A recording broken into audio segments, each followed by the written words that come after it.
Beberapa waktu terakhir ini, publik cukup dibuat terkejut dengan kabar yang datang dari kubu yang selama ini paling vokal dalam isu dugaan ijazah palsu mantan Presiden ke-7 Indonesia, yaitu Joko Widodo atau Pak Jokowi. Refli Harun yang dikenal sebagai ahli hukum tata negara sekaligus salah satu kuasa hukum dari Roy Suryo, tiba-tiba menjadi sorotan kamera, sorotan publik. Bukan karena argumen hukumnya di pengadilan, tetapi karena pernyataannya yang cukup mengejutkan kita semua.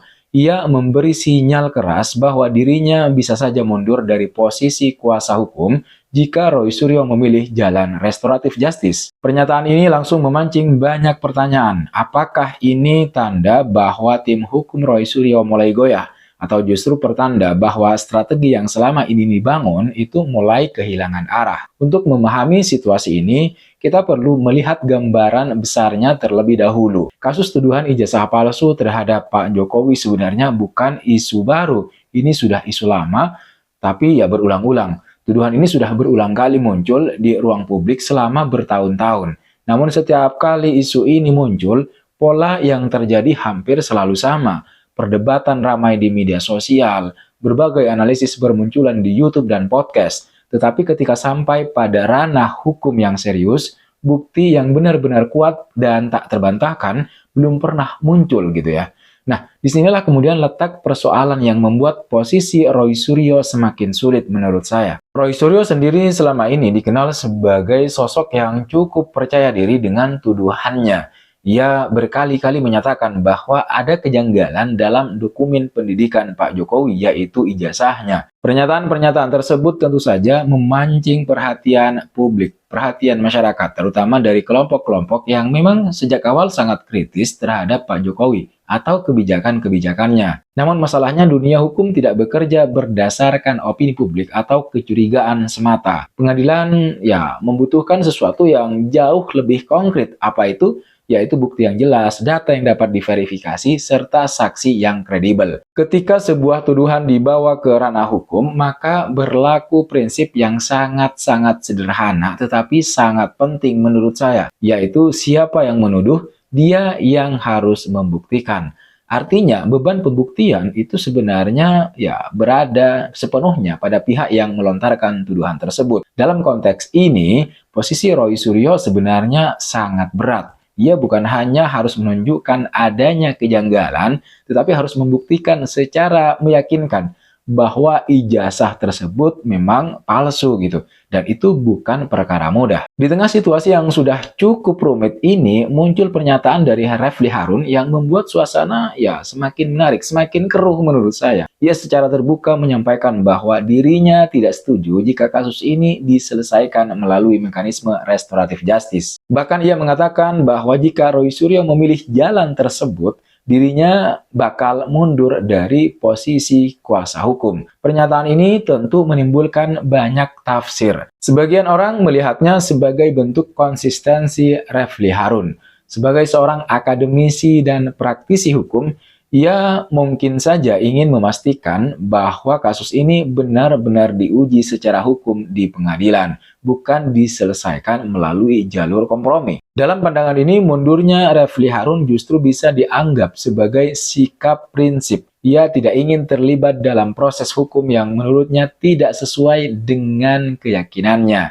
Namun di sisi yang lain, pernyataan tersebut adalah sinyal bahwa situasi di dalam tim hukum tidak sepenuhnya solid begitu. Ketika seorang kuasa hukum mulai memberikan ultimatum seperti itu di ruang publik, wajar jika kemudian muncul pertanyaan tentang bagaimana sebenarnya dinamika di balik layar. Apakah ada perbedaan pandangan soal strategi?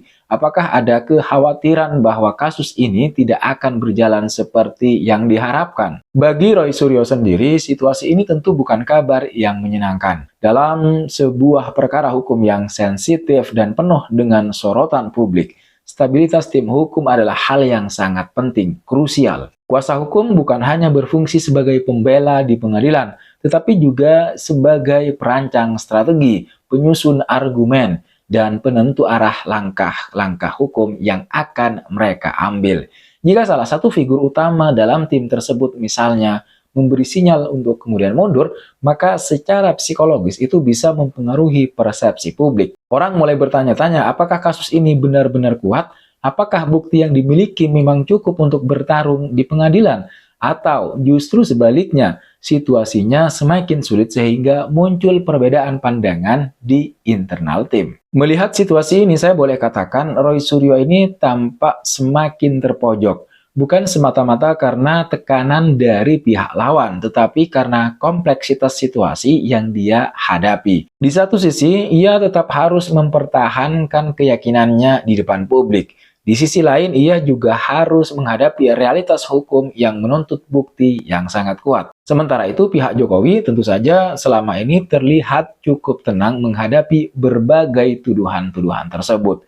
Beberapa kali pihak terkait telah menunjukkan dokumen pendidikan Pak Jokowi, termasuk ijazah dan data akademik lainnya, terutama ketika diuji di Bareskrim Polri. Bahkan pihak universitas tempat Pak Jokowi kuliah juga sudah memberikan klarifikasi. Bagi banyak orang, klarifikasi tersebut sudah cukup jelas, sebenarnya begitu. Tetapi bagi pihak yang masih meragukan, perdebatan tetap saja berlanjut sampai sekarang. Namun, perdebatan di ruang publik sangat berbeda dengan pembuktian di ruang sidang.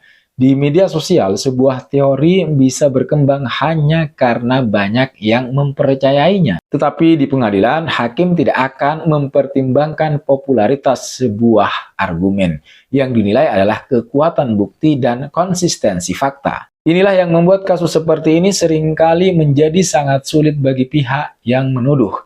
Mereka harus membawa sesuatu yang benar-benar baru dan kuat. Tanpa itu, argumen yang dibangun beresiko dianggap hanya sebagai spekulasi, artinya tuduhan. Jika Refli Harun benar-benar mundur, maka Roy Suryo bakal menghadapi tantangan tambahan.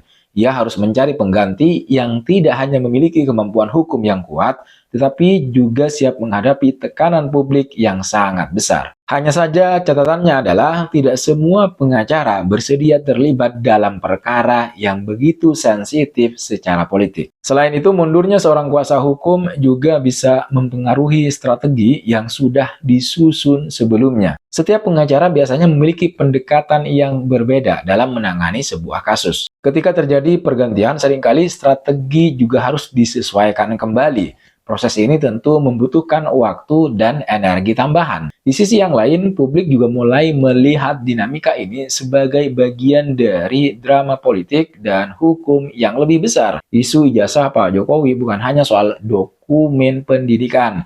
Bagi sebagian orang, isu ini juga berkaitan dengan pertarungan narasi politik yang sudah berlangsung lama di negara kita, Indonesia. Oleh karena itu, maka tidak mengherankan jika setiap perkembangan kecil saja dalam kasus ini itu langsung menjadi bahan perbincangan luas. Pernyataan Refli Harun misalnya langsung menyebar ke berbagai platform media sosial dan menjadi topik hangat diskusi di banyak kanal YouTube. Dari sini kemudian banyak orang mencoba menafsirkan apa yang sebenarnya terjadi. Namun pada akhirnya yang akan menentukan arah kasus ini tetaplah proses hukum itu sendiri. Jika perkara ini benar-benar berlanjut ke pengadilan, maka semua argumen harus diuji secara terbuka. Bukti akan diperiksa, saksi akan didengar, dan hakim akan menilai semuanya berdasarkan hukum yang berlaku.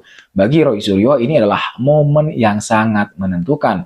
Jika ia benar-benar yakin dengan tuduhannya, maka pengadilan adalah tempat untuk membuktikan sudah seyogyanya. Tetapi jika bukti yang dimiliki ternyata tidak cukup kuat, maka resiko hukum dan reputasi yang harus dipertanggungjawabkan juga tidak kecil. Sementara itu bagi Refli Harun, keputusan untuk kemudian mundur atau tetap bertahan juga bukan perkara sederhana. Sebagai seorang akademisi yang reputasinya sudah dikenal luas oleh publik, setiap langkah yang diambil tentu saja akan diperhatikan oleh masyarakat. Ia harus mempertimbangkan bukan hanya aspek hukum, tetapi juga aspek reputasi profesional. Situasi inilah yang membuat kita mulai bertanya-tanya, apakah Roy Suryo mulai kehilangan arah dalam kasus ini?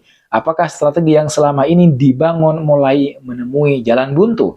Atau justru ini hanyalah bagian dari dinamika biasa dalam sebuah perkara hukum yang besar? Jawaban atas pertanyaan-pertanyaan ini mungkin baru akan terlihat dalam beberapa waktu ke depan. Tetapi satu hal yang sudah jelas, Perkembangan terbaru ini menunjukkan bahwa kasus tersebut itu semakin kompleks.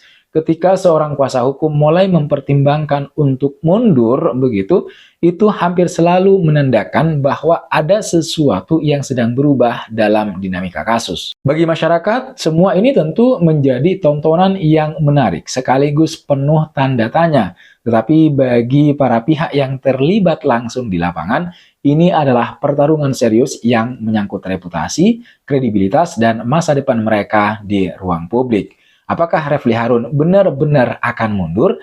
Apakah Roy Suryo mampu untuk kemudian mempertahankan keyakinannya hingga akhir? Atau justru akan muncul babak baru yang sama sekali tidak terduga? Semua kemungkinan masih sangat terbuka. Namun yang pasti, drama hukum dan politik ini belum benar-benar selesai. Justru sekarang, ketika tekanan semakin besar dan posisi sudah semakin sulit, kita mungkin sedang memasuki babak paling menentukan dari seluruh cerita ini. Saya kira itu yang kita bisa bahas. Jangan lupa untuk like, share, dan subscribe channel Lativisme agar tidak ketinggalan analisis-analisis politik menarik lainnya yang terjadi di negara kita. Terima kasih sudah menonton video ini sampai selesai. Jangan lupa like, comment, dan subscribe. Nyalakan notifnya. I'll see you on the next video.